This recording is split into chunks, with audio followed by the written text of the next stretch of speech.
negative podcast, it seemed like, until Mark Vientos said otherwise with his walk-off home run to cap off the series against the Cardinals. So the Mets do salvage the finale in their series with the St. Louis Cardinals. Welcome to the Queens Connection podcast, a production of Patton Sports Creative. I am your host, Andrew Patton, and we are joined by the co-host, Corne Hogeveen. Corne, how is it going over there? You got a nice little setup in your background. Yeah, thank you. It's my match room. Nobody can see it, so this helps a lot, Andrew.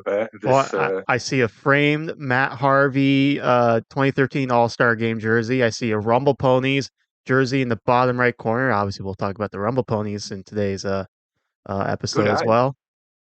We were at that game from that jersey because that was the jersey worn by Thomas Sapuki, the only start he made for Double A, Oh, which we were at together. So ah, and today, talking about games we were at together, today it's the anniversary of the no hitter we saw together at City Field that's right. Crazy that was 2 years ago. 2 years ago 2 years. already. Yes. And time is flying by as you get older. There's no question about that. Yes. So Welcome to my world, Andrew. yeah, I've that feeling for a lot longer than you have. yeah, yeah. Well, not too much older, but you're older, so. I am. Uh, Yes, I am. All right. Well, let's just hop right into this series here as the Mets came back from a West Coast road trip to host the St. Louis Cardinals for a 3-game weekend series at Citi Field. Jose Butto got the ball to start Friday night and had an easy first inning, but then things he kind of lost his groove here for a little bit in that second inning. Got some traffic on the bases with some walks, and Alec Burleson hit his first home run of the year. It was a 3-run homer to put the Cardinals up 3-0. Wilson Contreras in the third inning hit a solo home run. So just like that, the Cardinals were up 4-0. But then Jose Butto really kind of settled in from there. Was able to give the Mets 5 2/3, 4 hits, 4 runs, all of which were earned. The 3 walks, those did bite him in the butt a little bit. Four strikeouts and the 2 home runs. That was the only damage done to Jose Butto. We should also mention in this game it was JD Martinez's Mets debut. He did get a big hit in the sixth inning, but before that, Tomas Nido hit his first home run of the season. So to chip away at this Cardinal lead, it was 4-1, and then the following, JD Martinez had his RBI double. So the Mets cut the lead in half. It was 4-2, and the bullpen was doing their job in this game. Uh, 3 1/3 scoreless innings pitched by the bullpen. They just allowed 1 hit, 1 walk, and 6 strikeouts. That was the part of Josh Walker, Jorge Lopez, and Sean Reed Foley. But the Mets were not able to rally much late in the game here. So they lost the opening game of this series 4-2. The Mets were 2 for 11 with runners in scoring position in this game. Kind of set the tone for the series a little bit there. But no, so we say the Cardinals take the opener 4-2. Just any big takeaways from this game? Anything with Jose Butto, JD Martinez? Anyone you want to really do a deep dive into? Well, I think Jose Butto. If you look at the stat line for his outing, it's not great. Obviously, 4 runs, 5. It's not good. But it were the first 2 home runs he allowed. The second inning, obviously, the main issue. I think it was a hit by pitch and a walk. So to control issues, and then yeah, you run at times against major league hitters. You run into home runs allowed, and also home runs allowed with men on base, and that's exactly what happened with Buto. Um, it was it was a change up which Burleson hit the cover up. Like I said, it happens was the first home run Buto allowed. After that, I thought he threw the ball really, really well. 2 strikes. He was in much more control. And yeah, if you throw strikes, a hitter can ambush you for a solo home run, which Contreras did on the first pitch. But I thought it was a very good sign that he settled down after, and he gave the Mets 5 2/3 innings, which isn't great, but it's also not bad. So I thought it showed a lot of maturity on his part to limit the damage after that bad second inning and gave us length. So overall, obviously, you want better, but still, it's important that these starters still are able to do uh, their job if it's not going well. And we haven't seen that a lot with a lot of um, short outings.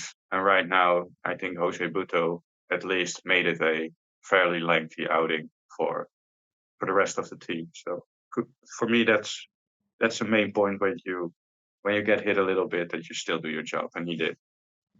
Yeah, it was one of those games where, maybe in the beginning you were like wondering how long or how much length Puto was going to give you, but to give you 5 and 2/3, for the way the rotation has been so far, that's actually pretty, seems like it's pretty good.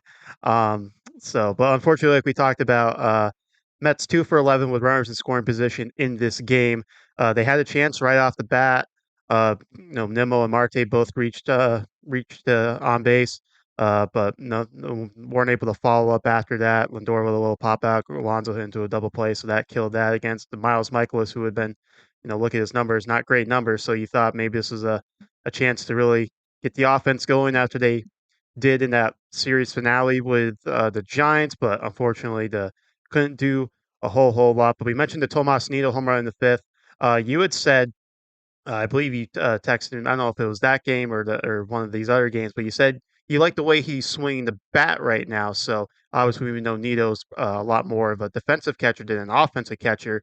But with Francisco Alvarez out right now, perhaps Tomas Nito, if he can at least keep swinging the bat decently, could get the bulk of the playing time between him and Narvaez.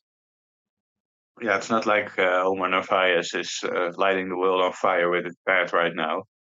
So yeah, it's Nido has always been a very solid defensive catcher. So whatever you can take out of him with the bat, it's uh, it's a plus.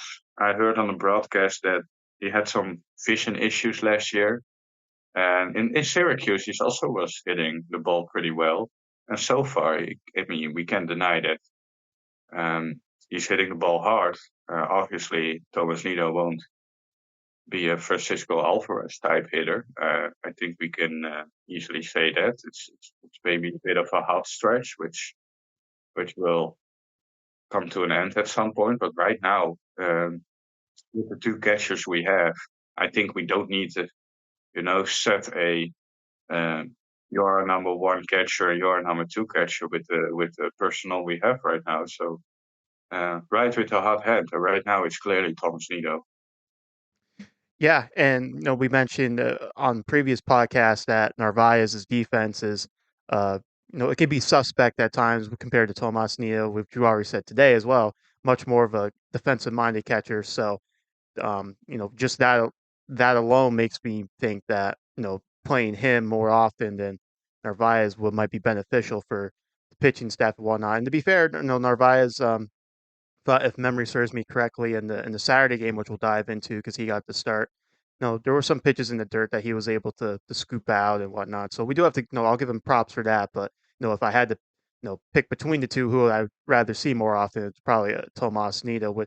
And don't have to get too far down the road because it was just last week uh, that Alvarez had his operation, but it could become an interesting decision once Alvarez comes back, who is going to be that second catcher on the Mets roster. So, I mean, obviously, a conversation to be had at a later time. Just wanted to get your quick thoughts. JD Martinez, we mentioned Mets debut, RBI double in the sixth. That cut the Cardinal lead in half. What do you think of JD, his first game with the New York Mets? Just to me, kind of just had that typical JD Martinez swing to him. Nice, solid path through the strike zone, and was going the opposite way too. Because that double was hit to right field and almost got out too. So, what'd you think about JD, his first game with the Mets? I thought it was a typical JD Martinez day. Two hits, two strikeouts. He can look silly on one at bat, but when he connects, he's a really good opposite field hitter. Um, he's done that for many years. Obviously, 2022, if I remember correct, was a little bit of a down year for him, but Last year he was tremendous uh, in LA. So he looked like JD Martinez to me, and that's we're gonna enjoy that. If we have JD Martinez, he will get a lot of big hits for us. And it started on Friday because he got us back into it. Obviously, we didn't win the game eventually, but at that time, um, with how the bullpen was again this year, he gave the Mets a shot, and unfortunately, it didn't work. But um, I'm excited to have him behind Pete, and let's wait and see until Pete gets in his hot stretch again. Then we're gonna score a lot of runs with those two guys alone. Yeah, and it'll definitely help when Alvarez gets back, because then you could have theoretically, if you wanted to, a stretch of Alonso, Martinez, Alvarez. There's a lot of power right there. But let's jump to the Saturday game. This is one that some discussions to be had, but not very positive ones, I would say. The Cardinals got out to a 4-0 lead in the first inning before the Mets even came to bat. They eventually tacked on two more runs later in the fifth. So we're going to the bottom of the fifth. The Mets are down 6-0, but the Mets did start to chip away. A Brandon Nimmo two-run RBI double, followed by a Pete Alonso two-run homer, which was the 200th in Alonso's career. So the Mets were down 6-0, then made it 6-4. The Cardinals did add a run on a sac fly in the eighth inning, but the Mets were rallying yet again. They got the bases loaded in the ninth with Francisco Lindor coming to the plate, and Lindor had a very, very rough game coming up to this at bat, 0 for 4 with four strikeouts, if memory serves me correctly. And you felt like, okay, this is a chance to maybe make amends for all that, but unfortunately, first pitch swing, just a little lazy pop up behind second base to win the game. So the Mets lost. They officially lost the series to the Cardinals. They lost this game 7-4. But the real main storyline here is another rough outing for Adrian Houser. Houser went four in the third innings, 9 hits, 6 runs, all of which were earned, 2 walks and 2 strikeouts. So Adrian Hauser's ERA has ballooned up to 8.37, and obviously that's not a shock when you just think about the Dodger outing and then this outing. Uh, but the WHIP is what really really stands out to me. 1.90. He's almost allowing two base runners per inning, and he had that really good start to begin the year against the Tigers. Then it had a rough outing in Atlanta. He had a okay outing, against the Pirates. I just say okay because you look at like, oh, he didn't, only one run allowed, whatever. Uh, but he had 5 walks in that outing, I believe. Followed that by that really bad outing against the Dodgers, and then this one. Um, and there's a couple guys who have begun rehab assignments, Peterson and Tyler McGill. So what's to make of Adrian Hauser right now in your mind? What do you think the issues have been? Is it correctable? And then how much of a leash are you going to give him, figuring that those guys I just mentioned, Peterson and McGill, are just starting to work their way back? It's a very tough one for me. Obviously, if you look at the numbers and the outings right now for Adrian Houser, it's bad. Not gonna sugarcoat it. It's bad. I'm mostly trying to be positive and look at positive signs. I also try to look at positive signs with Adrian Houser, but right now the only thing is track record. We've seen Adrian Houser in the major leagues for years now, and he's been a slightly above average pitcher. But if you look at all of his stats, all of his underlying stats, if you look at the outings, it's all very bad. Walks way too many. He gets hit hard. His ground ball rate isn't as high as it used to be. If you watch the games, I think his sinker, his stuff is flat. So the only reason you try to keep him out there is if the Mets uh, find some optimism in regaining his sinker. And right now it's just too many stars where he's just extremely hittable. You can say against Atlanta and the Dodgers that he he faced potent lineups, but the Cardinals wasn't that. Cardinals aren't a potent lineup right now, and even against them, he was extremely hittable. Right now, he probably will get a couple of more starts. Mendoza also said that after the game. But I think with Peterson and McGill, I think McGill's obviously closer than Peterson because McGill did have spring training. To me, it's hard to put those guys into the bullpen and give Adrian Houser starts if he's pitching like this. And I was also looking at Adrian Houser's career ERA as a reliever is actually 1.76. He's had a lot of success as a ball guy in the bullpen. So maybe that's a way you can, if you give him like the Trevor Williams role. Obviously, you're not going to DFA him right now. I think the track record is too big for him to be DFA'd, but a move to being the ball guy out of the pen right now. Maybe give him one more start, and if he falters, um, then that's the move I would make. I want to get your thoughts on this because I had mentioned this when we were talking about this game and Hauser in particular. You mentioned he's solid out of the bullpen with the 1.37 ERA. I think you said. Is there any possibility that they would consider using an opener?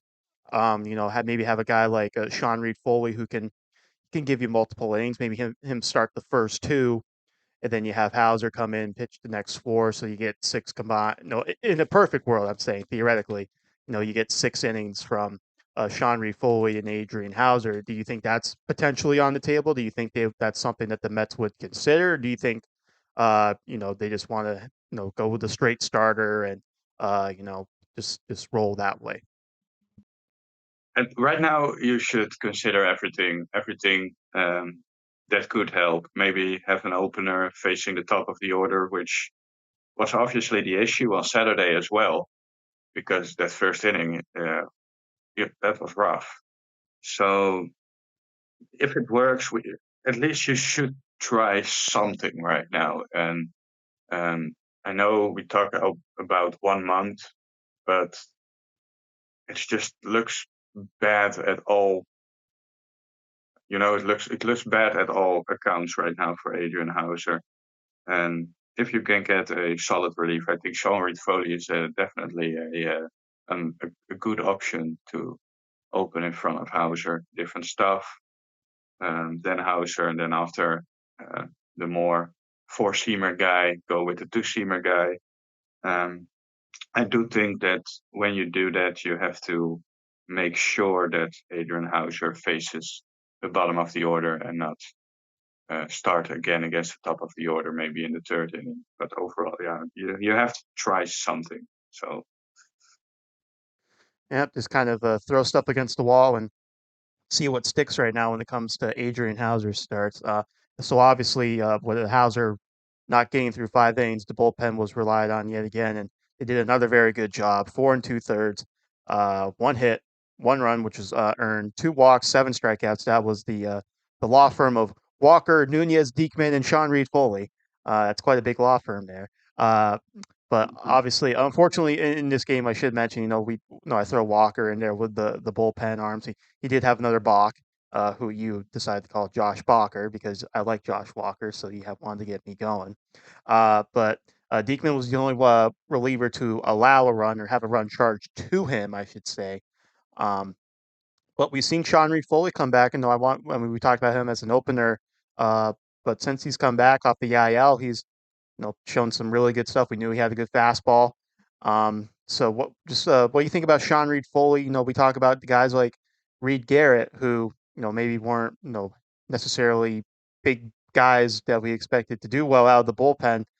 We've seen Sean Reed Foley in the past show potential to be a good arm, with some wildness and at times. But Sean Reed Foley, what do we think about his you know long? I don't want to say long term outlook. That's hard to judge, but for this year alone, when it comes to the Mets bullpen, what do you think about Sean Reed Foley? we did see some good flashes last year when he was pitching, he didn't throw a lot, but I think he had a ton of strikeouts. So we saw flashes. Right now, I have no reason to expect. I think Sean Reed Foley is a type of reliever you see maybe like what Reed Garrett did last year, but then a little bit more good than bad. So we will see Sean Reed Foley lose the strike zone at times and have a very difficult outing, but we see more the good than bad. So to me, that's definitely a good arm to have in your bullpen. And last year he struck out a lot, and this year is doing that as well. So to me, that's a great sign. That and health for Sean Reed Foley, because Sean Reed Foley has been hurt a lot. That limited him to get a full uh, shot, and so hopefully he stays healthy and shows his capabilities on a long run. I know a lot of people really like Sean Reed Foley, and rightfully so. The stuff is there. So if he's healthy, I think he is part of this bullpen. Also because he's out of options and he's performing well enough to the Mets don't want to lose Sean Reed Foley right now. Yeah, Sean Foley, someone that might remember, came over in that Steven Matz trade with the Blue Jays. I believe he's the only surviving member of that trade in the Mets organization. So if you can at least get one guy out of that trade, that's been a solid reliever out of the bullpen. I'll take that.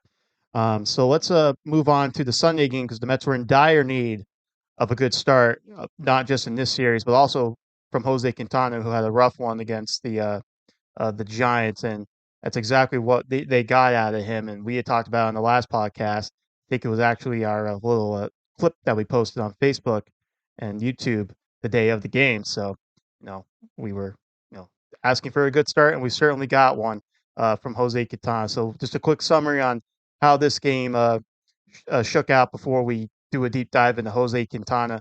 It was scoreless in the fifth inning, and then the Cardinals got a run on what they ruled a sack bunt for Michael Ciani. Beatty couldn't handle the ball. It looked like maybe Beatty wasn't quite in position yet, or maybe a little miscommunication with his manager. But the Cardinals were up 1-0 in the fifth inning. But Lindor in the sixth inning from the left side, going the opposite way, tied the game, a solo home run. So we're at one apiece. It stayed that way going to the 11th inning. As the Mets were not able, or the Cardinals were able to get the free runner home in the 10th. So Reed Garrett was pitching the 10th and 11th for the Mets after a scoreless ninth for Edwin Diaz. But the Cardinals took the lead. They got the ghost runner, free runner, whatever you want to call it, home in the 11th on the Donovan RBI single. He then got thrown out, but then Wilson Contreras walked and had a little bit of a whoops-a-daisy on the base pass there. He got doubled off on a little fly ball to left field. So just one run for the St. Louis Cardinals in that inning. So we go to the bottom half of the 11th, and the Mets are down to the last strike, last out with Harrison Bader with the tying run on third base, and he lines a single up the middle to tie the game at two apiece. So the Mets are still alive, and then the next batter is Mark Vientos, who came in the pinch hit for Brett Beatty earlier in the game, and he walks it off with a two-run homer. So the Mets salvaged the finale with a 4-2 win over the St. Louis Cardinals. We will most certainly talk about Mark Vientos in this series. But like I said, let's get into Jose Quintana. A starting pitcher went past the sixth inning. He also went past the seventh inning, too. He went 8 innings, 3 hits, 1 run, which was earned, 1 walk, 3 strikeouts, which was huge for Jose Quintana because that first inning, it kind of just felt like, well, 25, 26 pitches to get out of that inning. Um, Looked like another outing where if we can get 5 out of him, that's gonna be great. But he did a whole lot more in this game and told Carlos Mendoza in that eighth inning he wanted Wilson Contreras, and he gave it to him, and he got him swinging. So Jose Quintana, bounce back outing, I would say. Maybe a little confidence was restored to the fan base when it comes to Jose Quintana. So, what's your biggest takeaway from this outing with Jose Quintana? Strikes. 22 of 26 first pitch strikes, getting ahead of hitters, not getting behind of hitters. We all know that Jose Quintana isn't necessarily blessed with the best stuff in the world. So for him, it's extra important to get ahead. He got quick outs. Obviously, when you are able to go eighth in these days, you need quick outs. And definitely after the first inning where he threw 26 pitches, he he sure did that. Um, and I loved the way I said to you, I on the our chat, I said I would have pulled Quintana after the two lefties and not face Contreras, who is arguably the Cardinals' best hitter at this moment in their lineup. And I loved how Mendoza said that in the press conference. Quintana wanted to stay in. He's a veteran. It's also big. He needed this start, so it's a big confidence boost for a veteran arm um, that your manager is asking you and let you stay in. And it's a big confidence boost for Mendoza as well that Jose Quintana rewarded Mendoza with that trust. And that's a big part of being a manager right now is showing trust in the players you have on the roster. And this is a small sign that he did. Um, he admitted after the game, and I totally agree with Carlos Mendoza there that he didn't like the matchup. That if you look at everything else, you probably would say get him out. That's why I said get him out. But and the passion, by the way, after he got that out from Jose Quintana was tremendous. So that to me was one of the big moments of the games. The trust that Mendoza had in this. You could say it right now. He's our ace. He's our number one. Obviously, we have Kodai Senga, who is our ace, but right now he's our number one veteran guy. After not a great start in the season, um, gets rewarded with the trust, and he returns uh, Mendoza and rewards him with the trust. I thought that was a great moment and a great outing for Jose Quintana. Vintage Quintana is what I said in a group. This is the Quintana we love to see. This is what he has to do, and this is why he's been in the league for many, many years. If you're a bad pitcher, you're not in the league in a starting rotation for all those years. So we've we saw some glimpses, but overall his control was off, and yesterday it wasn't, and we saw what he's capable of doing when he's on. So, just a question for you. I think now I'm trying to be a Debbie Downer on Jose Quintana outing, whatever, because we really, the Mets really needed that. He really needed that. But I do wonder because we talk about, Mendoza. He came out there, and everyone thought the pitching change was coming. You, me, everyone at Citi Field, anyone watching. But he stuck with him. Stuck with the veteran. That's good. But do you think if that was, let's say, Jose Buto, a younger guy still trying to establish himself in the big leagues, uh, do you think there's any possibility, or do you think it's more likely that Mendoza would have gone to Adam Ottavino or whoever in that situation? And I know it's different because Quintana's a lefty, Budo's a righty, whatever. But no, just for just for the argument's sake, for the exercise, if that's a more younger pitcher, or we could use David Peterson maybe as an example, so we can still stay with the left, the lefty pitcher. Do you think there's any possibility that Mendoza makes the move to the bullpen, or do you think, they would still stick with him? I'm just wondering if it's more of a, do you stick with him because, hey, this is a veteran guy. He is throwing the ball well. He's a veteran. I trust him to figure a way out compared to, if Jose Quintana was, say, a 25-year-old, in like Jose Buto's role right now. Do you think there's any possibility that they would have been more likely to make the move rather than leave him in? For both those guys, he probably would have had his hand up even before he reached the mound. So probably, you wouldn't have that conversation with a starter in this if it's the eighth inning. Maybe earlier, the fifth, the sixth, you talk, but I think in the eighth inning, in that situation with a tie game, he would have had his right hand up if it wasn't a veteran like Jose Quintana, and I'm pretty sure about that. I can't see inside Mendoza's mind, but um, in my feeling, I'm pretty sure that this was a momentary where you trust your veteran who has a large track record in the major leagues, like I mentioned. All right, so let's just talk about the bullpen real quick here. 3 innings, 1 hit, 1 run, which was unearned because it was the phantom runner, ghost runner, free runner, whatever you want to call it. 2 walks, 4 strikeouts combined from Edwin Diaz and Reed Garrett. That's really because Reed Garrett is like the extra inning specialist or something. It seems like I know he allowed the ghost run, whatever.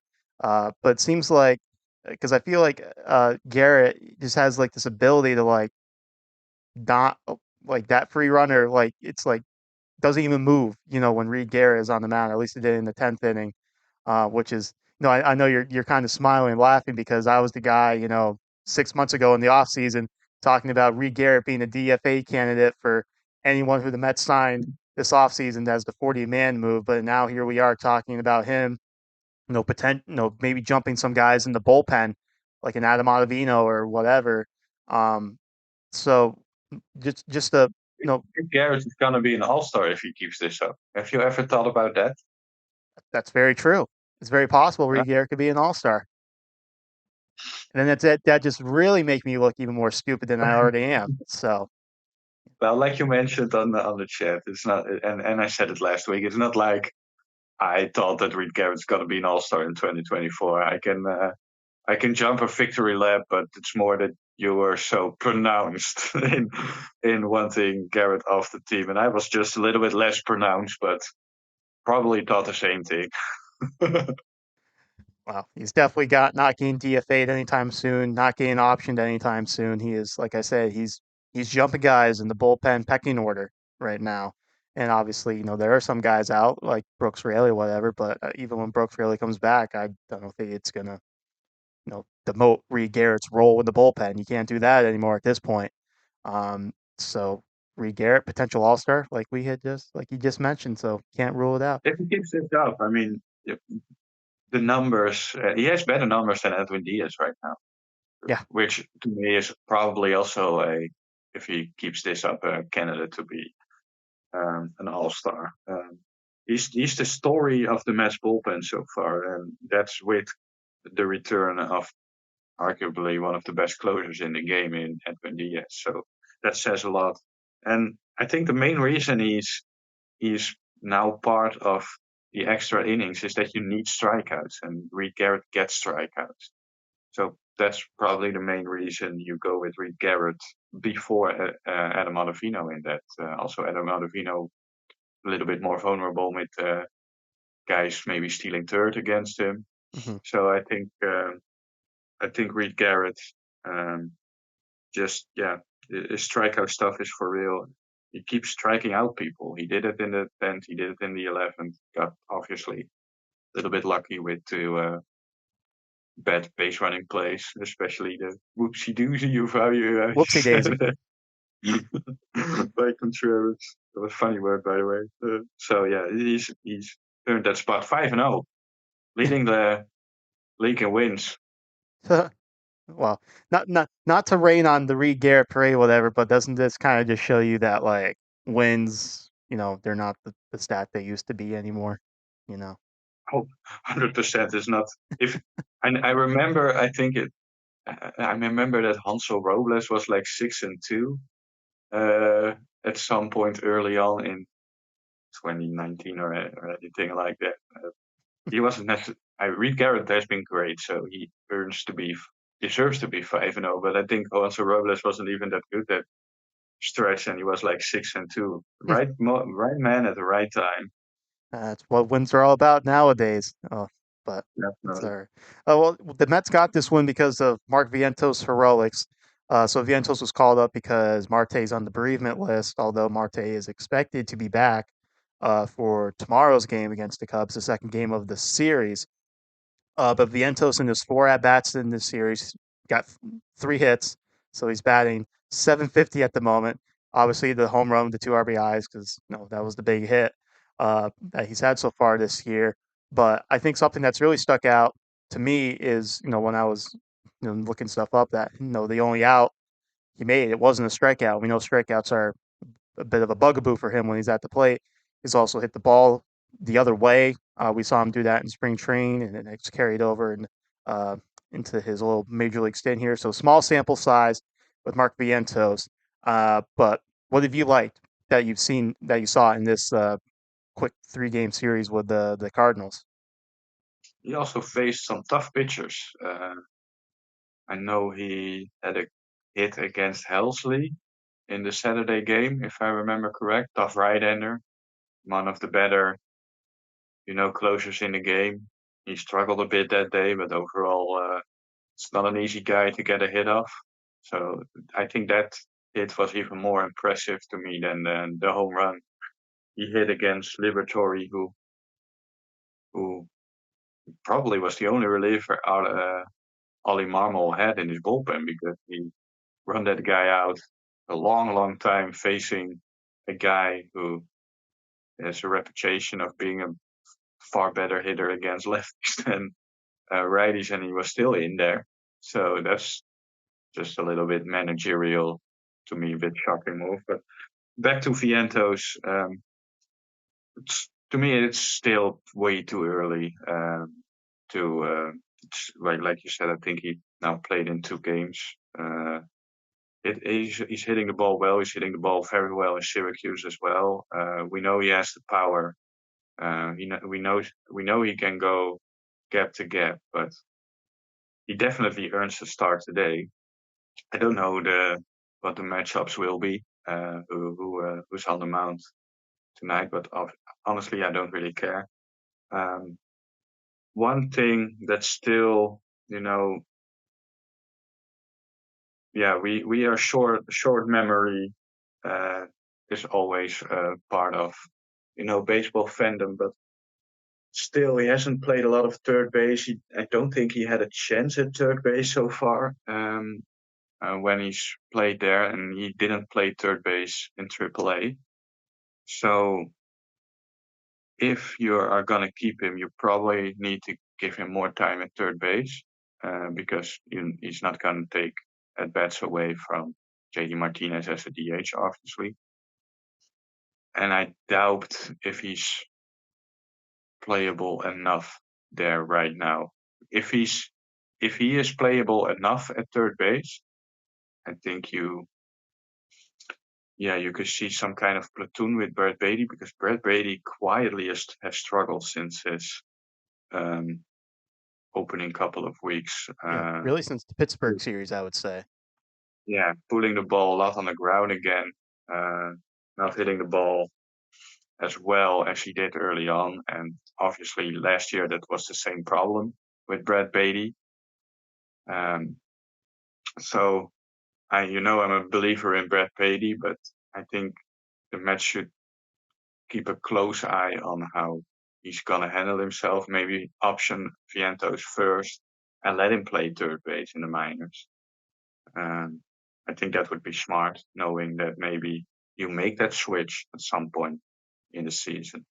But it's a tough one for Mark Vientos because, like I said, he doesn't necessarily have a spot that I think his third base play just isn't good enough to be out there, and obviously he isn't gonna outplay JD Martinez. So it's tough for me. It's a tough one. I'm not the biggest believer in Vientos, you know that, but obviously you want to reward a guy with how he's performed and handled it so far. And it will be tough for him if he's sent down after, this great series. But I do think that's part of what's going to happen on Tuesday, unfortunately. Yeah, we shall see how things play out. Just one more note in this game. I mean, we mentioned it. It was kind of a theme of this series. Runners in scoring position when the Mets were 1 for 16. Now, to be fair, the one was a big hit. Um, but no, you're not going to win a whole lot of ball games when you're 1 for 16 with runners in scoring position. So the Mets really need to clean that up going into this series with the Cubs, who are not they're not lacking any good pitching right now. So you gotta. No, and it happens. We have saw a stretch early on this season where they didn't. I think yesterday's game. we also saw some hard hit balls. I think one was right at Mason Wynn with the runners on. I mean, the Tyrone Taylor got robbed by Brandon Donovan on a hard hit ball. I think that was with runners in scoring position. So they made some plays, or the Mets were a little bit unlucky, maybe a little bit of both. So hopefully, um, I think in the later innings it was worse with the pressure on. But early on, we also saw that runners in scoring position. I thought the Mets actually hit the ball pretty well in those situations. So we will see how it translates against the Cubs. But obviously, if you have to get your opportunities with this lineup. I think, and by the way, about Sunday, I do think that facing an ace like Sonny Gray, we showed a little bit more hitting promise, getting 4 runs against Sonny Gray, because when your arm allows 6 runs, your starter allows 6 runs, and you're facing a darn good pitcher, we still got a game. We still fought back, so that was promising. My Yeah, no, definitely. It's best of both worlds for me because, the Mets showed some fight against Sonny Gray, but Sonny Gray got the win, and that meant points for me in fantasy baseball. So so your points are more important than the Mets. Gotcha. I don't know. Well, I'm 4-0 right now. So what's going on? Oh, What's up? yeah, you do. I am 2-1, 2-1 right now, or three and I one. think you're I'm three and three one and one. now because at 4-0, Yeah, I'm sure yeah. everyone's tuning in So to listen to my fantasy only baseball. loss was against you, and we are 1-2 in overall points. It feels like last year when I had that early on too, where my only loss was against you, and I was in fourth place for most of the time. But hey, eventually I won, so I'm still slightly behind you to make my move when you get your injuries and you remember me, I'm so unlucky with injuries, and I just pick up great arms like Jared Jones, and on the fly, All right. because Yeah, because you're so smart. Whatever. Well, if you're so smart, why don't you tell us about the minor leagues? What happened with the minor leagues? I got a couple guys from Binghamton to highlight that aren't pitchers because I think everyone knows about the outings that Tyler Stewart and Blake Tidwell put together in the Binghamton Rumble Pony series this past week. But there's some other guys throughout the system that had some really solid weeks of baseball. Who stuck out to you the most? well, let's start with St. Lucie. Let's uh, arms in St. Lucie. It seems like every podcast we have a new arm in St. Lucie who made a good start. Zach Thornton was drafted in the fifth round last year, and no, it's not Zach Thornton who was in the Mets organization earlier, who we traded for. Was it Ike Davis or something like that? That I sounds thought, about right. Something like that. Then yeah, that was like they traded like Davis 10 years ago. yeah, it's a long time ago. Yeah, it feels like I totally remember where I was and like, oh, it's crazy. I don't know. I'm getting old. Yeah, you are. Me too. But the new Zach Thornton, we have a new Zach Thornton. This is with an H, and the other Zach Thornton was with a K. So we have a distinct difference. Also, this guy is a lefty, and the other guy is a righty. Maybe that's more of a of a difference. 5 scoreless innings, 6 Ks for St. Lucie. Had a difficult start to this year. I saw a note somewhere that he was unlucky with some bad defense behind him, but still a much needed, tremendous outing this weekend. 5 scoreless, 6 Ks. Now an ERA around 4.23, if I remember correct. I looked it up, but I don't remember the exact number, but it was around that. So starting to pick up for Zach Thornton. So another arm. The Mets drafted last year.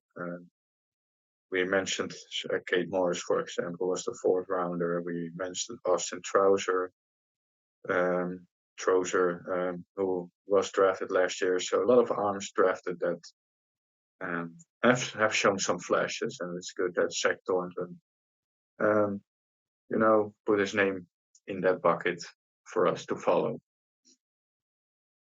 Oh, no doubt. And I know Noah McLean. starting and at the plate for Brooklyn had a very good week of baseball. Um, and like we mentioned earlier, Tyler Stewart, Blade Tidwell for Binghamton, scored some big strikeout games. Some guys for Binghamton that stuck out to me. I don't know if there's anyone in Brooklyn you want to touch on before we jump to Binghamton, or we could jump back if we want. Um, I have one arm. Shoot, go Uh, for it. Justin Lawson, who I mentioned, and I think 2 podcasts ago, reliever. I think it was an 11th rounder last year, another last year's draft pick. Extended the scoring streak with 3 no-hit innings and 4 strikeouts. I said last time that was the time I also watched him. This time I didn't watch him, but great breaking ball. 3 no-hit innings with 4 Ks, another save for him. Definitely a reliever um, who was drafted as a reliever. So probably those guys fly under the radar a bit, but like I mentioned in that podcast, relievers are getting more and more important. So maybe we should keep an eye on more and more relievers down in the farm. Yes, there's also a reliever in Binghamton that we've talked about that you really want to get into. But before we highlight him, let's highlight some batters for the Rumble Ponies.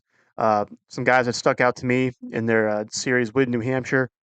Someone I really like, who I believe I mentioned on maybe our first podcast of this series, Rowdy Jordan. In this series, he can play here, there, everywhere. He went 8 for 26. That's good for a 307 average. He had a home run, 4 RBIs. He also stole 3 bases, so was doing a little bit of everything at the plate. And Matt Rudick, we know last year he got off to a really good start with Binghamton, and then he got hurt. Well, he had a really good series in New Hampshire. He went 8 for 22. That's good for a 363 batting average. He also went deep twice. He had 7 RBIs. And what's fun about Rudick is, he's not built like Pete Alonso, Giancarlo Stanton, any of these guys. He's a little bit of a smaller guy. He's like us, the 5'7", the 5'8", whatever. And really good series for him in New Hampshire. So that's always nice to see the little guys doing well. But big reliever in Binghamton also doing pretty well, and that was Wilkin Ramos. And we talked about how he was having some good outings. Well, he carried that over into this series with the Fisher Cats as well. Yeah, no walks. I think that's we mentioned last year. A little side armor.